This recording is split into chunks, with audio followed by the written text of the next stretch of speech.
Tahir Mehmet Seyidov. El tutar, çillen bahara öwren, kömüş perdelerini yüze filayan. Mallı ağaň oğuşap maňlaýyna degren, kömüş perdelerini yüze filayan. Söýgüniň tarypyn dünýä ýaýradan, ömürdeňde olup geçer daýradan, müň bagşynyň dilin açyp saýradan, kömüş perdelerini yüze filayan.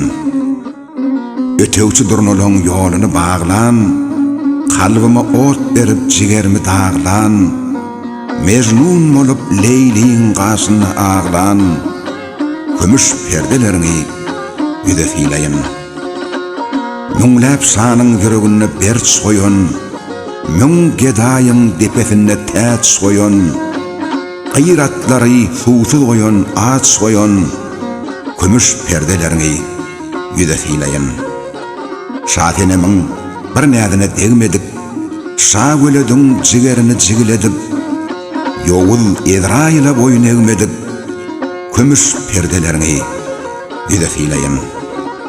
Senden alham alıp, senden güýç alan, sana gurban elimdäki şu kalam.